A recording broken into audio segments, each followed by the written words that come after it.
ছেলে যখন অন্য মেয়েকে নিয়ে বিয়ে করেই ফেলছে, তো ও ভালো থাকুক, আমার লাইফটা আমি শেষ করছি, আমি শেষ হই, ও ভালো থাকুক, তো আর কি করবো, থাকুক।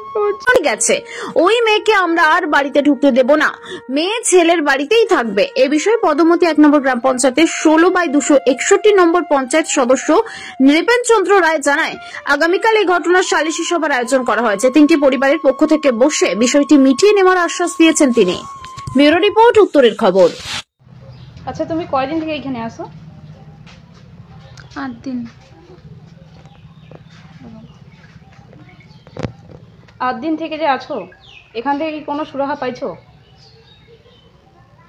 ছেলের বাড়ির থেকে? না। কোনো রকম যোগাযোগ? না। কোনো রকম সিদ্ধান্তের কথা কি বলছে? না। তো এখানে যে 8 দিন থেকে অনশনে বসে আছো, আর কতদিন থাকতে যাচ্ছ এখানে?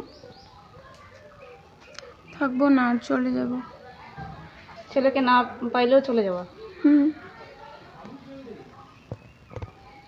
ছেলের সাথে কোনো রকম যোগাযোগ হয়নি? না।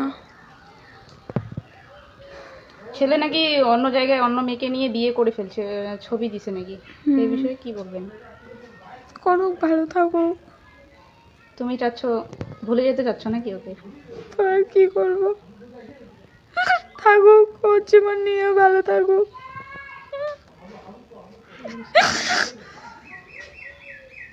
তো 3 বছরের রিলেশন, তাই তো? তো 3 বছর পরে যে আজকে অন্য মেয়ের সাথে যে পালিয়ে গেল, তো তুমি এখন কি চাচ্ছ? বাড়ি চলে যেতে যাচ্ছ?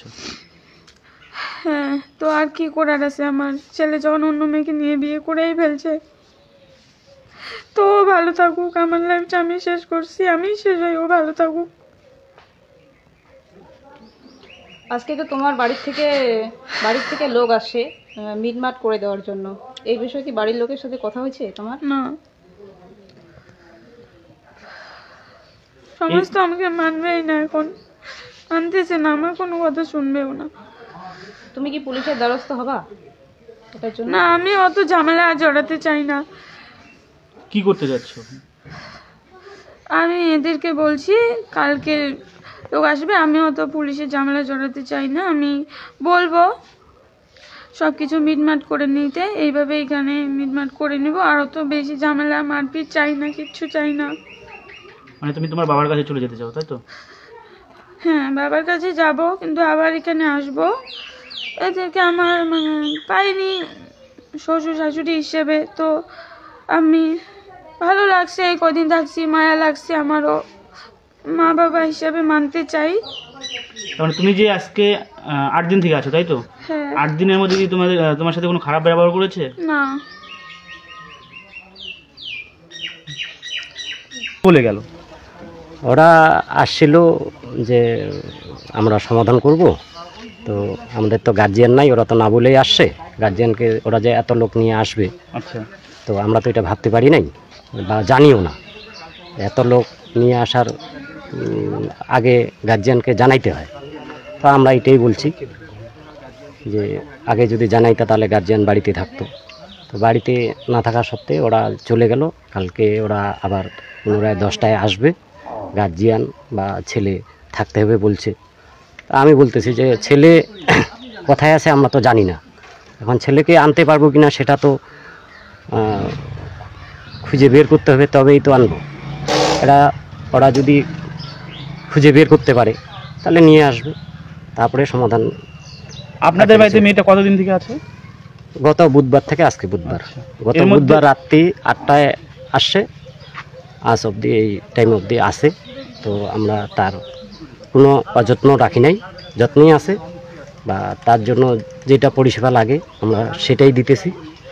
ওদের মেয়েটা যে আছে তার কোনো অসুবিধা যাতে না হয়। আচ্ছা, ছেলের সাথে কি আপনাদের কোনো যোগাযোগ নেই বর্তমানে? না, বর্তমান তো আমরা যোগাযোগ করতে পারি নাই।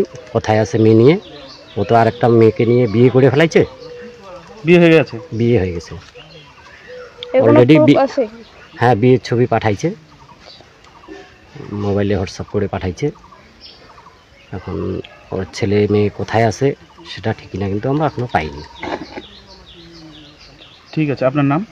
আমার নাম রঞ্জিত রায়। ছেলে আপনার কি হয়? আমি কাকা। আচ্ছা। আচ্ছা, আজকে যে 8 দিন থেকে আপনাদের বাড়ির মেয়ে যে ধর্নায় বসে আছে, মেয়ে এখন বলতেছে যে মেয়ে বাড়ি আসতে চায়, এই বিষয়ে কি বলবেন? এই বিষয়টা হচ্ছে ওদের গার্জিয়ান পক্ষ থেকে ওটা মানে কারচুপি চলতেছে, মানে মগজ ধোলাই যেটা বলে আর কি। এখানে তো আমাদের কিছু করার, কালকেও আমি মেয়ের সাথে কথা বলে আসি যে না দাদা আমি ঠিক আছি। ওখানে তো বেশি কথা বলা যাবে না মেয়ের সাথে, আর ওরাও কথা বলতে দিবে না। আর তারপরে আরেকটা হচ্ছে যে মোবাইলটাতে ওর চার্জ নাই। আমি বললাম যে ঠিক আছে মোবাইলটা নিয়ে নেই, আমি চার্জ করে ওকে পাঠাই দিব। তারপরে ওরা সবাই বললো যে না মোবাইল তো দেওয়া যাবে না, মোবাইল তো দিব না আমরা। মোবাইলটা আমার হাত থেকে নিয়ে নিল, নিয়ে তারপরে বললো, আমাকেই অনেক কথাবার্তা শোনাইলো যে না এটা তো তোমার অন্যায়, এটা তো তুমি করতে পারো না। হ্যাঁ, এইভাবে বলে টলে আমি তো কিছুক্ষণ পরে আরও 2 জন ছিল আমার সাথে, তপন এবং গমন, ওরাও বললো 2-4টা কথা যে এটা তো অন্যায় না। হ্যাঁ, এইভাবে বলে টলে আমরা চলে আসলাম।